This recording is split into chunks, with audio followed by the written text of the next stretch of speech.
안녕하십니까. 오늘은 하나님의 구원 경영 7번째 시간을 맞이하겠습니다. 제목은 홍해 광야길로 인도하신 하나님, 출애굽기 13장에서 15장까지의 내용으로 함께 나누고자 합니다.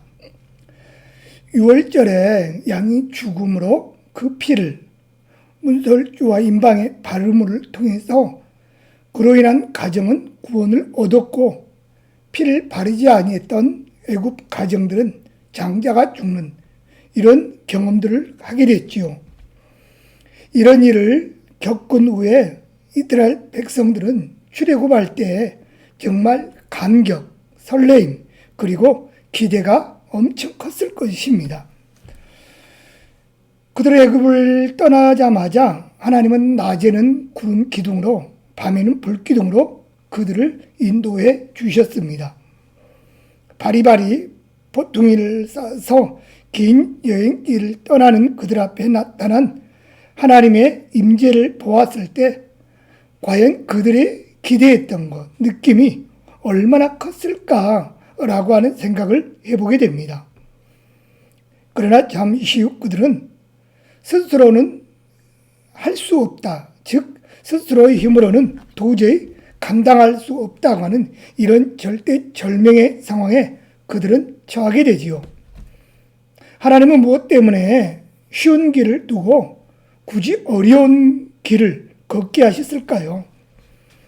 우리 질문을 가지고 세 가지, 그게 홍해 광야길로 인도하신 하나님, 홍해 앞에서의 전쟁의 방법, 그리고 홍해를 걷는 자들이 부르는 영광의 노래라는 제목으로 세 단락으로 함께 나누고자 합니다.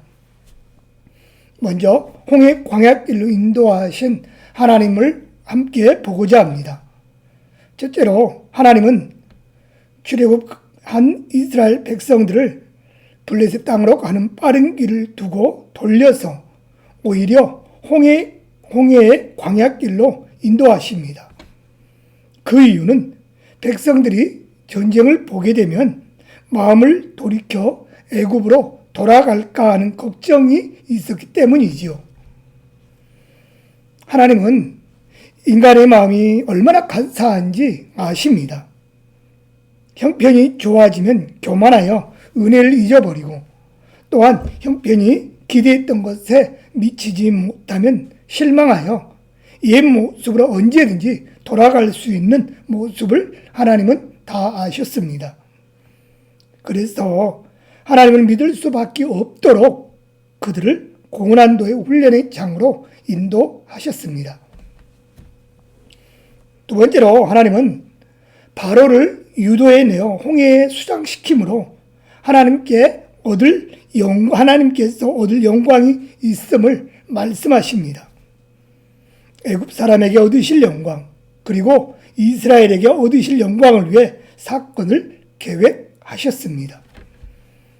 세 번째로 바울은 자신의 방법을 완전하게 버리고 온전히 하나님만 바라는 출발했기 때문에 세례라고 이 단락을 해석을 합니다.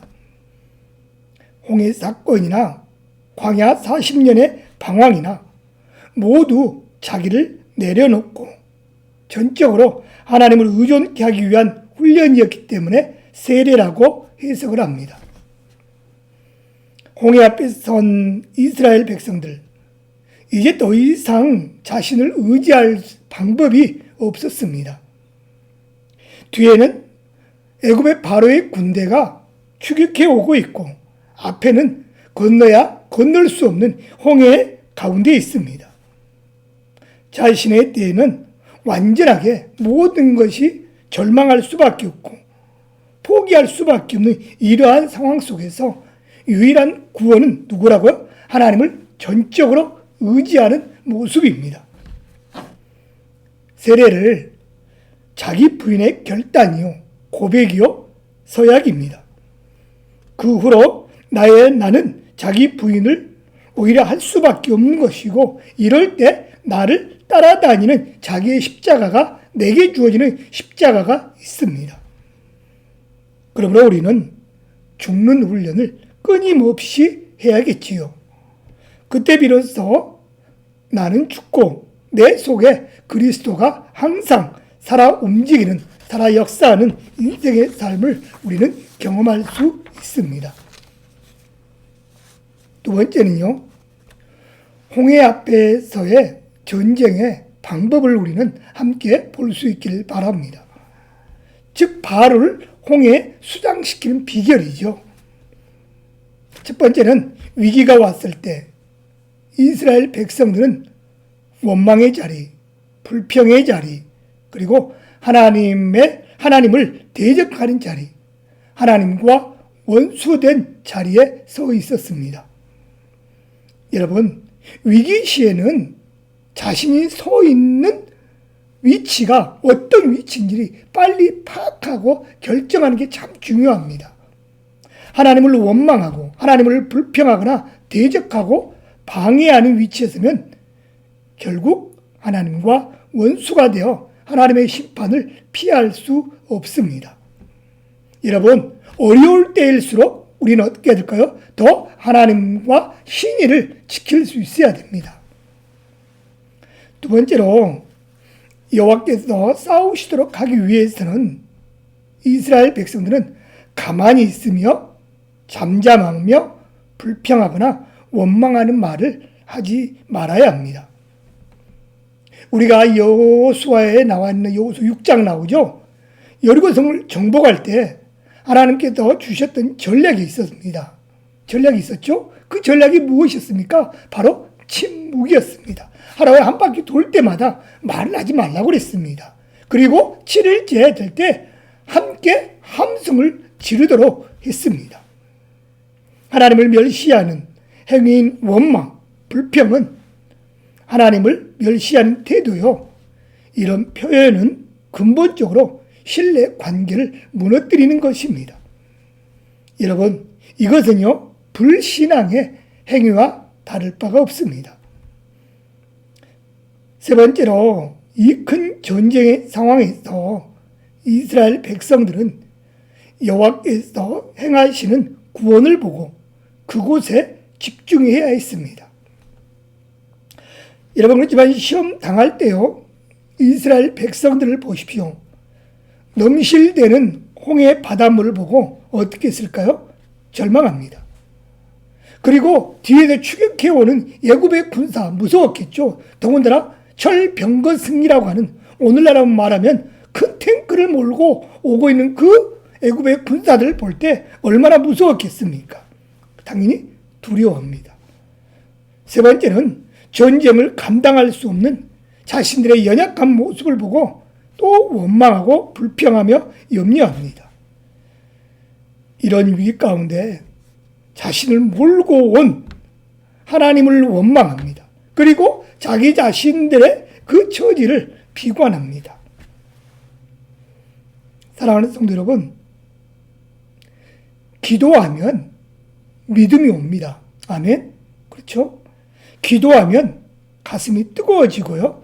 기도하면 담대함이 생깁니다. 이런 반대로 담대하기 때문에 기도하고 담대하기 때문에 가슴이 뜨거워졌다는 표현보다도 우리가 하나님을 그 상황 가운데 있지만 부르짖고 기도할 때 우리의 뜨거움이 있고 감격이 있고 담대함이 우리 가운데 임하게 하심을 믿습니다. 기도하면 하나님은 하나님의 자녀들에게 미리 비전을 보여주십니다. 모세는 기도하면서 이 사건을 통해 하나님이 행하실 때에 대해서 미리 하나님의 행하실 일에 대해서 미리 보았기 때문에 담대할 수 있었습니다. 영상을 보시는 우리 성도 여러분, 여러분 시험이 올 때 여러분 무엇에 집중하십니까? 물론 시험이 오면은 순간 우리는 답답하기도 하고 원망이 순간 나오기도 하고 푸념과 또 짜증도 나올 수 있습니다. 하지만 그런 가운데에서도 기도하면 우리는 그 문제 가운데 우리는 쓰러지는 것이 아니라 오히려 그 문제 속에서도 하나님의 역사를 우리는 볼 수 있음을 믿습니다. 기도, 하나님께 집중하는 구체적인 행위입니다. 기도하면 문제 가운데 역사하신 하나님의 섭리를 볼 수 있습니다. 여러분, 기도하면요, 사건 속에 숨겨져 있는 하나님의 뜻을 보게 됩니다. 그렇잖아요. 우리는 그 상황만 보면은요, 이해가 되지 않습니다. 하지만 우리가 기도하면서 그 상황을 보면은 이 사건 속에서도 하나님의 분명히 우리에게 하고자 하는 하나님의 뜻이 있다는 것을 믿어지는 거예요. 그렇죠? 하나님께서 이 사건을 통하여 어떻게 나에게 말씀하시는지 그 주님의 뜻을 우리가 또 묵상하게 되고 또 말씀과 기도를 통하여 하나님의 뜻을 발견하게 해 주신다고 하는 사실입니다. 무엇을 돕기 위해 이 일을 배열하셨나 하면서 기도하면 하나님은 분명 감동을 주시거나 우리에게 확신을 주심을 믿습니다. 세 번째는요, 홍해를 건넌 자들이 부르는 이 영광을 보십시오. 이제 하나님의 은혜 가운데 나왔습니다. 애굽에서 나왔습니다. 그리고 나와서 이제 홍해를 건넜습니다. 홍해를 건너고 나서 그 백성들이 홍해를 건너고 나서 부르는 영광의 노래, 우리는 함께 보십시오. 첫 번째로는 승리하신 하나님에 대하여 표현을 하고 있습니다. 15장 1절에서 2절을 보면요, 높고 영화로우신 하나님을 찬양합니다. 그분이 나의 하나님이요, 나의 노래요, 나의 구원이요, 나의 하나님이십니다. 그런 그들이 신이라고 섬겼던 바로보다도 이제 높고 영화로우신 분이 누구라고요? 하나님이심을 그들은 고백을 하고 있습니다. 노래하고 있습니다. 찬양을 하고 있습니다. 두 번째로 15장 3절을 보면요, 하나님은 어떻게 표현한 줄 아십니까? 용사이신 하나님. 여호와는 바로의 군대보다 더 힘있는 용사이십니다. 아멘. 하나님을 몰랐을 때는 바로의 군대가 엄청난 힘이라고 당연히 그 시대의 제국이었기 때문에 그렇게 알았지만 하나님의 그 역사하심을 바라보았을 때, 홍해를 건너고 와서 봤을 때 그보다 더 용사는 누구라고요? 하나님이십니다. 세 번째로 15장 4절 5절을 보면요, 바로의 병거와 그의 군대를 바다에 던지신 하나님을 찬양합니다. 애굽의 최고의 지휘자였던, 애굽의 최고의 권력자보다도 더 힘있고 더 위대하시고 더 능력이 있으신 분이 누구라고요? 바로 하나님이심을 마음껏 찬양하고 있습니다. 그렇다면 내가 지금 경험하고 있는 문제보다 우리는 더욱 크신 하나님을 노래할 줄 알아야 합니다. 내가 지금 두려워하고 있는 원수보다 더 높으신 하나님을 찬양할 수 있길 바랍니다. 내가 지금 염려하고 있는 시간보다 더욱 전능하신 하나님을 나의 승리의 주님으로 고백하고 살기를 축복합니다. 여러분, 찬양은요, 하나님께 드리는 나의 믿음의 고백입니다. 표현입니다. 간증입니다. 내가 홍해를 건넌 그 승리의 기쁨을 표현하는 고백이었습니다. 여러분, 하나님을 마음껏 찬양하며 살아갈 수 있기를 바랍니다. 두 번째는요, 하나님께서 애굽을 이겼다고 찬양을 합니다. 애굽인을 이겼다고 찬양합니다. 15장 6절을 보면요, 하나님의 손으로 구원하셨다라고 말씀합니다. 오른손이 권능으로 영광을 나타내십니다 라고 고백하면서 하나님의 손이 결국 애굽의 군대 가운데, 애굽의 가운데 이스라엘 백성들 나를 구원하셨음을 자랑하고 있습니다. 찬양하고 있습니다. 두 번째는 15장 7절은요, 하나님의 진노가 그들을 심판하셨다라고 말씀합니다. 진노를 발하시니 그 진노가 그들을 지푸라기 같이 사르시니라. 다시 말하면 하나님의 진노가 그 애굽의 군대 가운데 진노를 허락하심으로 말미암아 하나님의 역사하심의 모든 애굽의 군대까지 모든 애굽의 사람들이 다 굴복할 수밖에 없었다고 하는 사실이지요. 세 번째는 15장 8절에서 10절입니다. 모든 피조세가 하나님의 역사하심에 복종한다라는 말씀입니다. 하나님의 콧김, 하나님의 바람으로 바다를 덮으셨다라는 고백입니다. 큰 시험에서 이기는 비결은 내 방법, 내 고집을 내려놓고 하나님께 집중하는 일입니다. 하나님이 행하시도록 나의 자리를 비워드리는 행위가 바로 기도입니다. 하나님을 믿는 믿음의 사람들의 바른 신앙의 자세입니다. 지난 나의 과거의 사건을 돌아볼 때 나의 큰 시험 중에서 하나님이 행하셨던 일을 생각해 볼 수 있기를 바랍니다. 마지막으로 세 번째로 주께서 이스라엘을 궁극적으로 인도하신 목적은 주의 거룩한 처소와 주의 기업의 산으로 그리고 주의 철을 삼으시려고 주의 손으로 성소를 예비하셨습니다. 그들이 그들 앞에 있는 홍해를 염려하고 바로의 군대를 두려워할 때는 보이지 아니했던 언약의 땅 가나안을 다시 소망의 눈으로 바라보게 되었습니다.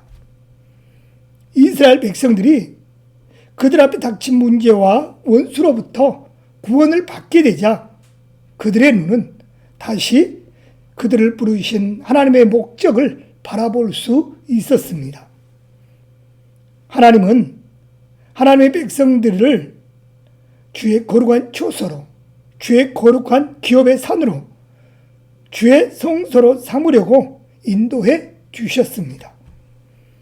우리가 어려움을 겪을 때마다, 광야의 아픔을 지날 때마다 우리를 부르신 아버지의 소원을 생각하면서 그분을 모시기에 합당한 처소로 우리는 성화되어져 가야 하겠습니다. 여러분, 정상적인 광야의 훈련을 받은 그리스도인은 그 세월의 고통만큼 오히려 성숙하고 그 고난의 횟수만큼 성화되어져 가야 합니다. 성경 안에서 광야의 훈련이 없었던 지도자 있었습니까? 광야와 같은 훈련을 받는 사람들을 통하여서 하나님은 하나님의 일들 계획했던 대로 귀하게 쓰임받고 또 하나님의 영광을 위해 달려갔습니다. 그렇다면 이 홍해의 사건을 통하여 우리는 다시 한번 생각해 볼 수 있기를 바랍니다. 하나님은 할 수만 있으면 우리를 통하여 하나님과 더 가까이 하나님을 섬기기를 원하고 계십니다. 하지만 우리 인간은 할 수만 있으면 하나님을 쉽게 섬기려고 한다 할까요? 편안하게 섬기려고 합니다. 하지만 하나님은 우리를 너무나 잘 아십니다. 편할 때는 우리가 어떻게 하든지 편안한 가운데만 주님을 섬기려고 하고 어려우면 또 하나님의 은혜가 언제 우리에게 임하는지 잊어버리고 오히려 하나님을 원망하고 불평하는 이런 모습으로 우리는 살아간다고 하는 사실을 하나님 너무나 잘 아십니다. 그래서 하나님은 이스라엘 백성들을 홍해 광야의 길을 통하여 하나님을 절대적으로 믿게 하고 그리고 하나님은 하나님의 방법대로 마지막까지 하나님의 거룩한 처소로 인도하시는 그 가운데까지 하나님은 데려가기를 원하셨다고 하는 사실입니다. 우리 모든 하나님의 사람들이 현재 홍해와 광야 같은 이 세상 속에서도 신앙생활을 정말 바르게 하고 고난과 어려움 속에서도 하나님은 분명한 하나님의 우리를 향한 계획이 있고 뜻이 있다고 하는 이 사실을 믿음으로 확신하면서 주님의 뜻을 바라보며 끝까지 믿음의 경주, 기도하면서 잘 달려감으로 하나님의 거룩한 처소에 하나님의 기업의 산에 우리 모두가 다 들어갈 수 있는 하나님의 귀한 성공자의 신앙이 될 수 있기를 주님의 이름으로 간절히 부탁을 드립니다. 한 주간도 주 안에서 평안할 수 있기를 바랍니다. 감사합니다.